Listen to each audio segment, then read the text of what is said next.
तो फ्रेंड्स, तो एपिसोड के शुरुआत होते ही हम देखते हैं बाई फैमिली के उस मोटे पीक को जो पिछली बार मार खाया था और उस चीज़ का गुस्सा अभी इस बोरी के ऊपर झाड़ रहा होता है। उसके बाद हम देखते हैं ये थक जाता है तो जाके पानी पीने लगता है। तो हम देखते हैं उसका सर्वेंट आता है और इस बोरी को चाकू से फाड़ता है। तो हम देखते हैं उस बोरी से बाई निकलती है जो कि बहुत जख्मी हो गई थी क्योंकि उस मोटे ने उसको पूरा मारा था। उसके बाद हम देखते हैं गुस्से में वो मोटा अपने उस बर्तन को इसके ऊपर तोड़ देता है। उसके बाद हम देखते हैं बई वहाँ से जाने लगती है, लेकिन वो मोटा फिर उसे पीछे से किक करता है जिससे बई और भी ज़्यादा पेन में चली जाती है। उसके बाद हम देखते हैं अचानक सब कुछ हिलने लगता है। उसके बाद हम बाहर सिटी में देखते हैं अंधेरा छाने लगता है और फिर एक आवाज़ आता है, यान वान है, कहाँ छुपे हो, बाहर निकलो। और ये आवाज़ तो मेंग फैमिली के सेंटिस की होती है। उसके बाद हम देखते हैं यान फैमिली के यंग मिस्ट्रेस को जो कहती है ग्रैंडपा बाहर जा रही है, आखिर की बात क्या हो गई। उसके बाद हम देखते हैं यान वान है और मेंग मेंशन के साइंटिस्ट को दोनों ही एक बड़े से स्टैचू के ऊपर थे। इसके बाद सीन शिफ्ट होता है और हम देखते हैं एक डिसाइपल को जो अपने मास्टर को कहता है, मास्टर इस बार आप इन लोगों को रोकने नहीं जाएंगे। तो उसके मास्टर बोलते हैं अभी कुछ मत करो, अभी बस तुम देखो। उसके बाद सीन शिफ्ट होता है और हम देखते हैं सेंटिस यान फैमिली के पेट्रियाज के ऊपर बैठी हुई थी और वो पेट्रियाज जोर जोर से चिल्ला रहा था, हेल्प मी, मुझे बचाओ। उसके बाद हम देखते हैं यान वान है वहाँ पे बोलता है कि तुमने अपना भड़ास निकाल लिया इसके ऊपर।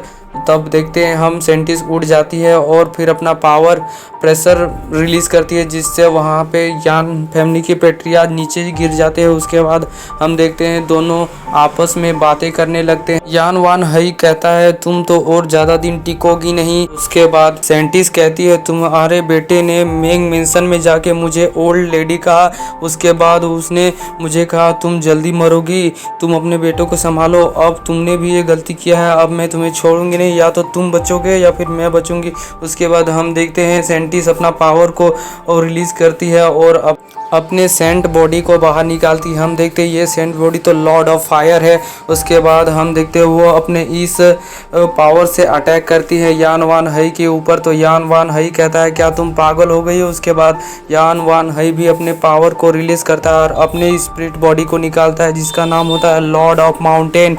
उसके बाद दोनों इसी तरीके से फाइट कर रहे होते हैं। तो हम देखते हैं दूर से कोई इन दोनों के ऊपर नज़र रख रहा था। उसके बाद हम देखते हैं ये तो मैंग है जो कहता है कि ये पावर तो बहुत ज़्यादा है, यही तो है असली पावर सेंट का। उसके बाद वो कहता है देखो इसके पावर को तो हम माइल्स दूर से भी महसूस कर सकते हैं। उसके बाद मैंग अपने फोरहेड में अपने फिंगर को रखता है। उसके बाद उसके सी ऑफ कॉन्शियसनेस को हम देखते हैं जहाँ पे एनर्जी गैदर हो रहा था। उसके बाद सीन शिफ्ट होता है और हम देखते हैं जहाँ पे दोनों सेंट आपस में लड़ रहे होते हैं। उसके बाद हम देखते हैं सेंटिस एक बहुत ही हैवी अटैक उसके ऊपर करती है।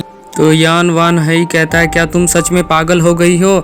उसके बाद ये उस अटैक को रोकने लगता है। यान वान हई अपने माउंटेन लॉर्ड से भी इस अटैक को नहीं रोक पाता और उसका माउंटेन लॉर्ड भी टुकड़े में बढ़ जाता है और ये अटैक इसको लगने ही वाला था, लेकिन सीन शिफ्ट हो जाता है और हम देखते हैं उस मास्टर को जो तुरंत ही अपनी जगह से डिसअपेयर हो जाता है और उस बैटल में अपीयर हो जाता है और उस अटैक को बड़े ही आसानी से रोक देता है। फान हई उसे शुक्रिया कहता है, शिफ्ट होके मैंग के ऊपर आता है और मैंग कहता है ओल्ड लेडी क्यों रुक गई। उसके बाद अब फिर सीन वापस बैटल में आता है और हम देखते हैं हमें इस मास्टर के बारे में बताया जाता है ये युयांग पैलेस का मास्टर है और ये स्वान रियाल्म का एक सेंट है। फिर ये मास्टर बोलता है क्या तुम लोगों ने इस मैरिज के बारे में फैसला कर लिया। उसके बाद वो कहता है तुम लोग इस उम्र में भी लड़ रहे हो, तुम लोगों को तो अभी अपना ख्याल रखना चाहिए। डीमन स्लाइंग कॉन्टेस्ट बहुत ही जल्दी आने वाला है। मैंने सुना है इस साल बहुत अच्छे अच्छे कल्टीवेटर उभरे हैं। तुम लोगों के फैमिली के बारे में क्या है। एक फैमिली में तो एक यंग लेडी है जो कि क्वाइट है और दूसरे के पास बहुत सारा डिसेंडेंट है, लेकिन उनमें से कोई भी बाहर नहीं आया। याद रखो अगर किसी सेंट फैमिली में कोई सक्सेसर ना हो तो वो फैमिली ज़्यादा दिन तक नहीं टिकता। ये सुन के मेंग फैमिली की सेंटिस वहाँ से चली जाती है। तो मास्टर यान वान हई को कहते हैं तुम यहाँ पे क्या कर रहे हो, तुम भी जाओ। तो वो इसको ग्रीट करता है और यहाँ से चला जाता है। और फिर ये मास्टर कहता है यान फैमिली भी अभी ठीक ही चल रहा है, लगता है अभी डीमन क्लैन कुछ ट्रिक खेल रहे हैं। डोंगनिंग मेंशन अभी अब ट्रबल में है। सीन शिफ्ट होता है और हम देखते हैं यान फैमिली की पेट्रियाज को जो बाई फैमिली के दीवार के ऊपर गिरा हुआ था और उसको बाई फैमिली का पेट्रियाज देख के बहुत ही हैरान हो जाता है। इन शिफ्ट होके मेंग फैमिली के फायर हॉल में आता है। वहाँ पे हम देखते हैं एल्डर पेट्रियाज और मेंग के फादर वहाँ पे बैठे हुए थे। मेंग के फादर कहते हैं कि अंकल तो यूं ही बैठे बैठे सो गए। तो पेट्रियाज कहता है ओल्ड लोग ऐसे ही बैठे बैठे सो जाते हैं। उसके बाद हम देखते हैं अपना आंखें खोलते हैं और कहते हैं सिस्टर। अब तभी हम देखते हैं वहाँ पे सेंटिस आ जाती है और फिर खांसने लगती है। तो ये लोग दौड़ते हुए उसके पास जाते हैं और उसे संभालते हैं। तो वो कहते हैं दूर हटो, पहले मुझे ये बताओ कि हमारी फैमिली में कोई ऐसा टैलेंटेड डिसाइपल है या नहीं। तो पेट्रियाज कहते हैं मोंगजो और वेनोइंग सिर्फ 18 साल के हैं और इन्होंने बॉडीलेस रियाल्म के लेट स्टेज को मास्टर कर लिया है। तो सेंटिस कहती है क्या उन्होंने अपनी सीक्रेट टेक्निक को अपेयर कर लिया। तो पेट्रियाज कहते हैं नहीं। सेंटिस कहती है 18 साल का हो गया फिर भी अभी तक नहीं किया, इसका मतलब उनके पास पोटेंशियल नहीं है। 18 साल के तो बहुत सारे लोग हैं जिन्होंने बॉडीलेस रियाल्म के लेट स्टेज को क्रॉस कर लिया है। के बाद सेंटिस पूछती है उस बच्चे का क्या हुआ जिसका कल मैरिज कॉन्ट्रैक्ट टूटा। तो मेंग के फादर कहते हैं मेरा सन मेंग चुआन जो बहुत समय से सीक्रेट टेक्निक के लिए रिसर्च कर रहा है लेकिन अभी तक उसे नहीं मिला और जिसके वजह से उसने अपने कल्टीवेशन को भी बहुत ही स्किप किया। अभी वो मेरो वसीम रियाल्म के मिड स्टेज में है।